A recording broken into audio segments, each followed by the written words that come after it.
할렐루야. 하나님께서 여러분 사랑하는 줄 믿습니다. 아멘. 우리 앞뒤와 좌우에 계신 인상 하나님 당신을 사랑하고 축복하십니다. 아멘. 오늘 예수님께서 이 말씀하신 건데, 이 말씀을 먼저 하기 전에 모세가 하나님의 말씀의 십계명을 받기 위해서 산에 올라갔습니다. 올라가서 40일 주야로 금식 기도하면서 계속 기도하면서 하나님 앞에 엎드려서 4일 간격으로 한 말씀 주신 것 같아요. 4일 만에 첫 번째 계명을 주셨고, 또 그 다음에 4일 만에 또 두 번째 계명을 주셨고, 이렇게 해서 나중에 10계명을 채우니까 합이 40주야가 금식이 됐겠죠. 그렇다고 40일 금식 마쳤다고 금방 자기 발로 걸어 내려오기는 험한 산중역을 내려오기 쉽진 않죠. 그런 가운데 모세가 산에 올라가서 기도하고 있을 때 그 이스라엘 백성들은 그냥 평범한 평지의 그 마을 동네에서 그들끼리 모여서 그들이 이야기를 나눕니다. 야, 우리가 애굽 땅을 잘 떠나왔니? 우리가 이것이 머무는 게 참 정확한 제대로 한 거니? 아니면 우리는 어떻게 앞으로 살아갈까? 어떻게 무슨 일을 할 수 있겠니? 이런저런 얘기하다 보니 처음에는 모세에 대한 걱정도 있고 모세에 대한 안위가 있었는데, 시간이 지나면서 모세는 하나님의 말씀을 받을수록 그 말씀에 중량이 있고 그 말씀에 횟수가 있고 그 말씀에 가시가 많이 켜지고 날 때는 벌써 이스라엘 백성들 속에는 모든 걸 다 잃어버려요. 누굴 잃어버려? 모세에 대한 모든 환상을 다 지워버립니다. 그들이 나중에 모세에 대한 생각을 다 지워버리니까 그들끼리 잠들어 있다가 그 구상에서 난 경우는, 야, 우리가 신을 하나 만들어보자. 무슨 신? 고무신? 아니 나박신? 아니면 짝신을 만들어볼까? 하다가 생각한 것이, 각자 애굽에서 가지고 나온 금을 다 주워 모아라. 그걸 모아서 우리가 금에 불에다 집어넣어 금을 녹이고, 그 녹인 금을 다시 말하면 이 금형을 떠서 그 주틀에다가 부었더니 딱 끄집어낸 거 보니까 이 뭐랄까, 이 송아지 한 마리가 형상이 나왔어요. 그걸 그러고 나와가지고 그걸 또 막 연말을 해서 광을 내갖고 반짝반짝 빛나니까, 와, 요만한 금덩어리는 그렇게 마음을 이렇게 움직이지 않았지만 이만한 금덩어리로 만드는 큰 금송아지 보니까, 우와, 아름답다, 멋있다. 두바이 가서 첫 번째 눈에 띄는 게 뭐냐면 금 쇼핑이 아주 왕성해요. 공항부터 들어가면 진열장마다 24K 금이 막 별의별 우리가 생각하지 못한 덩어리가 막 이런 큰 것을 이렇게 만들어서 걸어놓고 있어요. 진열해놓고. 그걸 보면 볼 때마다 우리가 와 금이다. 아, 그 흔한 금인데도 그렇게 큰 거를 보면 그 놀랄 때가 있어요. 금송아지 만들어놓고 이스라엘 백성들이 확 놀래 자빠졌을 때 그들의 강풍이 다가오는 게 뭡니까? 야, 이 금송아지 만들어놓고 우리가 같이 잔치를 베풀자, 춤을 추자, 서로가 담례를 하자, 환호를 하자. 보세요. 모세가 잠들어 있을 때, 모세가 하나님의 금식 기도하면서 잠들어 있을 때 이들은 하나같이 열광을 했죠. 시작은 지극히 세상 돌아가는 일을 하다가, 세상이 돌아가는 일 말을 하다가 나중에는 다 모여서 한 것이 신을 만들자. 그리고 이것이 광풍입니다, 여러분. 불신의 강풍이죠. 사악의 강풍이죠. 마귀의 강풍이죠. 그리고 모든 사람들을 전부 도관이 집어넣을 수밖에 없는 큰 강풍을 만든 거죠. 순식간에 광란의 도시가 된 거예요. 술에 취해버립니다. 그냥 사람들이 절제를 못합니다. 계속해서 사람이 타락의 그 길로 빠져버리는 큰 광풍이 불어버린 거예요. 그런데 모세가 내려왔을 때 와 보니 하나님께서 서두에 말씀하기를, 너희 백성들이 타락해서 나를 배신하고 갔다. 내려가봐. 속히 내려가서 그들을 정리하도록 하라. 내려가 보니 참 볼 수가 없는 과간이라는 얘기예요. 그때 모세가 할 수 있는 게 뭡니까? 그냥 어깨에다가 십계명의 돌판을 들고 와가고 이거 왔다가 그냥 냈다 집어 던져버리잖아요. 이 완악한 백성들아, 사악한 백성들아, 어째 이렇게 할 수 있느냐? 왜일까요? 모세는 모세대로 화가 나는 게 뭘까? 인도자 모세를 잃어버리고 산 것에 화가 나는 거예요. 더 나아가 하나님을 지워버린 것에 큰 충격을 받는 거예요. 더 나아가 아무 말도 하지 못하고 듣지 못하는 금덩어리의 형상인 그 송아지를 보고 막 기뻐하는 걸 보고 화가 나는 거야. 이 백성이 이렇게 무지할 수가 있는가.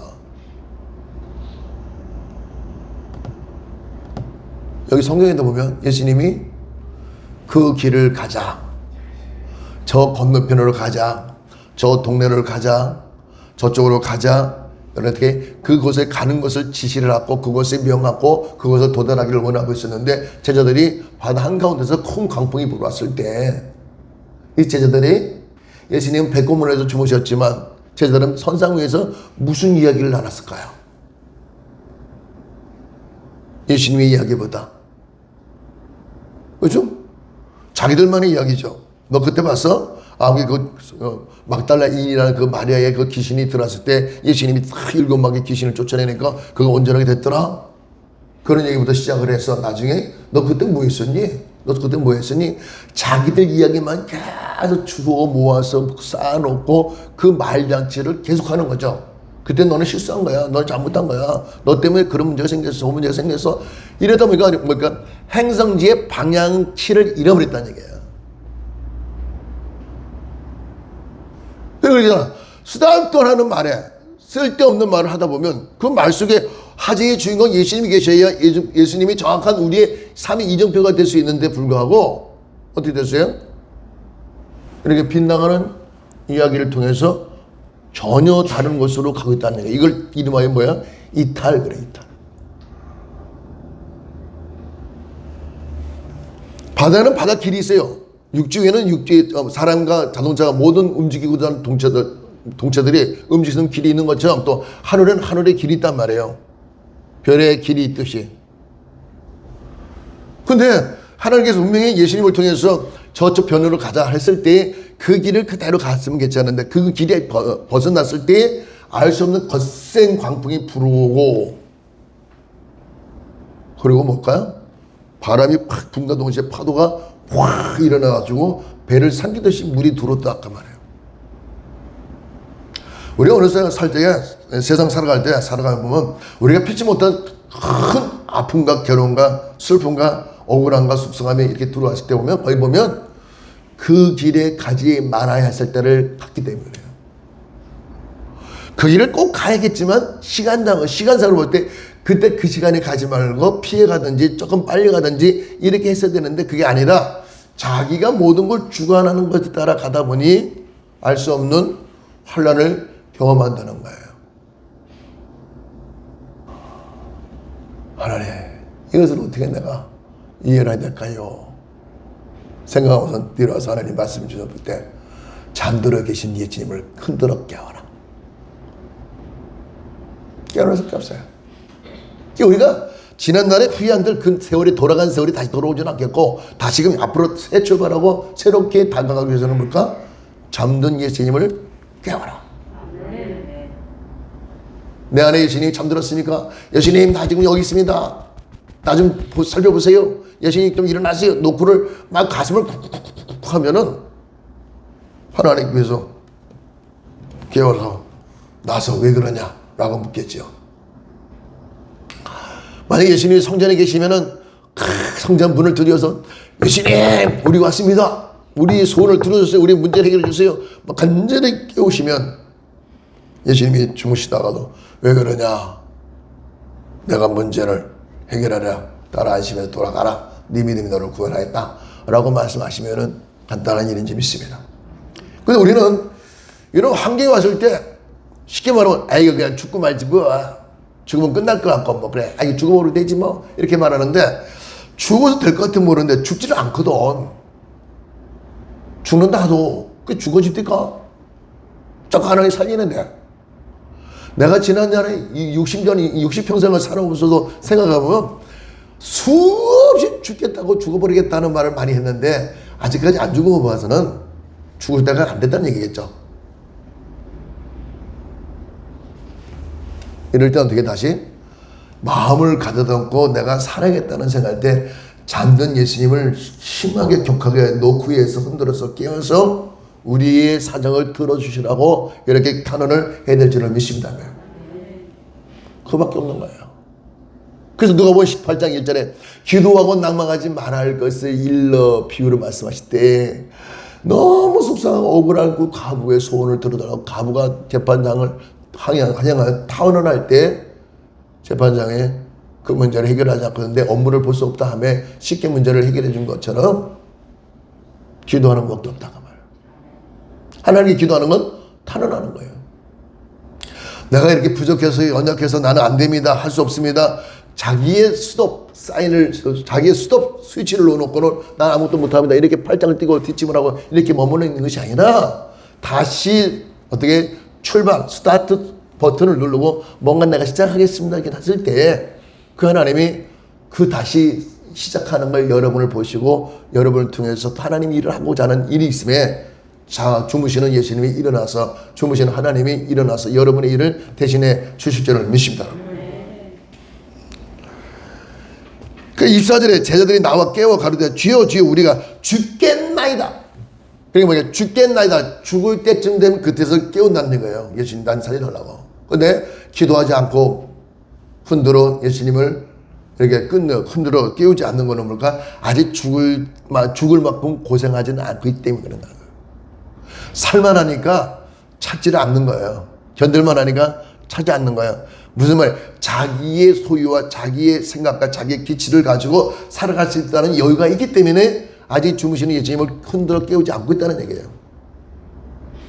근데 놀라운 이 말씀 속에서 그렇게 격한 고생을 다 하고 난 다음에 비로소 예수님을 흔들어 깨우기보다는 지혜가 있는 사람은 여러분 내가 어떤 재난과 환난이 다가올 때쯤 됐을 때에 그때 미리 예수님을 불러서 깨워서 흔들어서 우리를 대신하여 그 일을 해달라고 한다면 그 일이 극하게 격변하여 들어온다 할지라도 우리에게 피할 것을 줄 수가 있는 점 믿습니다. 그러므로 불필요하게 에너지 다 소비시키고 나중에 예수님을 찾지 말고 내가 능력이 있을 때 그 예수님을 찾아서 나간다면 우리가 그런 어떻게 어렵고 힘든 그 과정을 거치지 않고도 스무스하게 순조롭게 자연스럽게 모든 일을 할 수가 있는지를 믿습니다.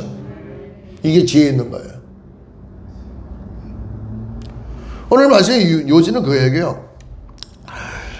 25절에 제자들에게 이르시되 너희 믿음이 어디 있느냐 하시니 저희가 두려워하고 기이 여겨 서로 말하되 저가 네게 바람과 물을 명하며 순종하는 거 하였더라는데 다시 말하면 거센 바람이 불어서 큰 물이 올라와 배에 들어와서 다 물을 먹고 물에 빠져서 허덕이고 감당이 안 되는 이런 지경이 있을지라도 배꼽물에 주무시는 예수님은 왜 물을 한 방울도 안 튀었다는 얘기예요. 같은 합승한 버스 안에 있을지라도 다른 사람들은 다 무슨 그러니까 헐라는 멀미를 하고 있는데 한 사람만이 멀미를 안 하는 사람이 있죠. 그죠? 온 승객은 다 멀미해갖고 막 파닥파닥 하고 뛰는데 한 사람 멀미 안 하는 사람 있잖아요. 누구예요? 운전자. 버스 안에 운전자는 멀미 안 하고 죄송합니다. 살짝 하겠습니다. 아, 미안합니다. 하면서 왜 멀미합니까? 날마다 그 길을 가고 있는 그 운전자는 그 길에 익숙한 걸 알기 때문에 이미 멀미를 다 경험하고 나중에 그것을 자연스럽게 여러분들이 모시고 가기 때문에 멀미 안 하나.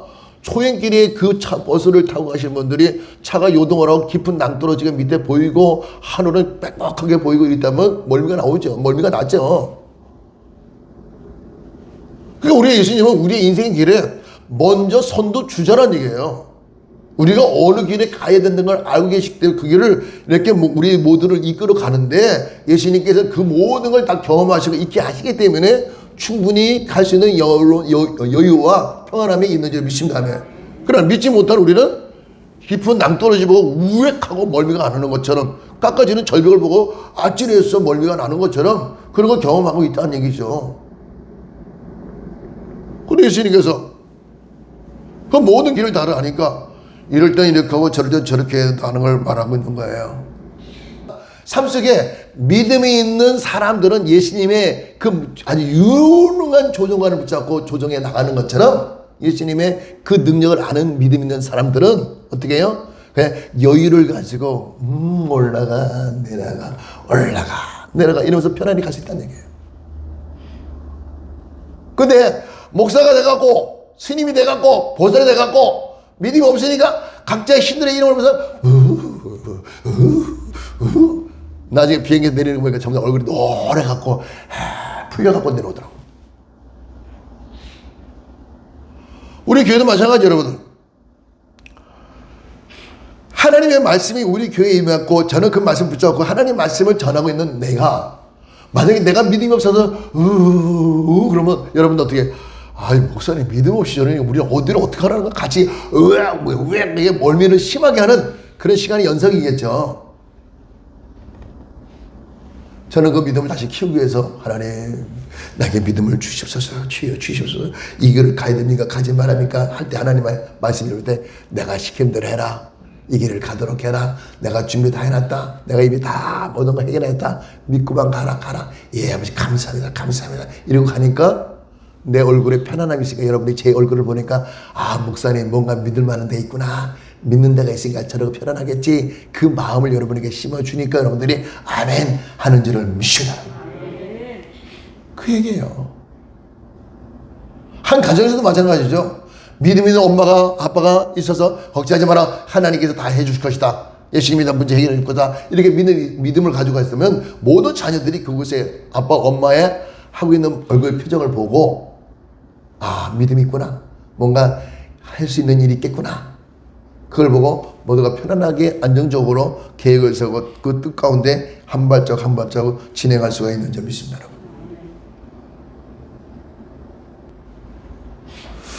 그 우리 삶 속에 급하면 하나님을 찾아요. 근데 하나님 자꾸 하나님 예수님이다가 하나님 예수님 빨리 안 오시면 어떡할까? 가까운 이웃이 누구예요? 목사님이잖아. 목사님 그러면 목사님은 그 사람이 죄가 있든 흠이 있든 목사기 때문에 모든 기도를 해줄 수밖에 없는 거예요. 이해가 되세요? 할렐루야? 그러니까 여러분들이 내가 하나님께 열심히 기도해서 하나님 내게 응답 안 하지 않고 예수님께 열심히 기도해서 응답을 안 하시겠다면 가장 가까운 이웃이 누구예요? 목사잖아요. 목사한테 기도를 부탁하라 그 말이에요. 나도 잘할 수 있어요. 나도 기도하니까 내가 스스로 기도해서 모든 걸 털고 일어날래요. 아 좋지 열심히 해. 그런데요 소리가 나는 건 총 쏘도 빵 하고 나지만 미사일 쏘도 빵 하고 나지만 파괴력은 다른 거예요. 파괴력이 달라. 목사님 나를 위해서 기도해 주세요. 여러분이 기도하는 거는 능력이 요만하지만 하나님께 기름 부음 받은 주의 종들의 기도는 달라요 상황이. 나한테 하지 뭐야 그러면 이상 목사한테 하든지 하시면 돼요. 그러니까 뭐냐면 옆구리 문을 두드려서 문이 안 열리면 이쪽 옆구리 문을 두드리고 이쪽 문이 안 되면 앞문을 두드리고 안 되면 뒷문을 두드려서라도 자기 소원을 이루게 주시는 하나님을 찾으라는 얘기예요. 그러면 풍랑이 왔다가 일곱 길로 도망갈 줄을 믿습니다. 그 오늘 본문의 제목이 저가 네 귀에 바람과 물을 명하여 순종하는 거. 여러분이 누굽니까? 여러분이 예수님의 제자들이요 예수님의 성도들이요 하나님의 백성인지 믿습니다. 그럴 때 여러분 입술에 나오는 예수 그리스도의 이름으로 얼마 기도하면 모든 기도를 통해서 자연 만물에 순종하는 역사가 나타날 수 있는지 믿습니다. 왜?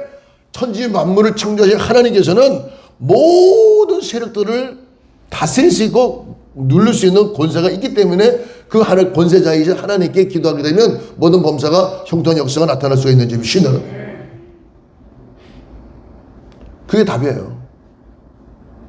저가 네 귀에 하나님 아들 예수죠. 예수님 이름으로 항상 예수님 이름으로 기도하라는 얘기예요.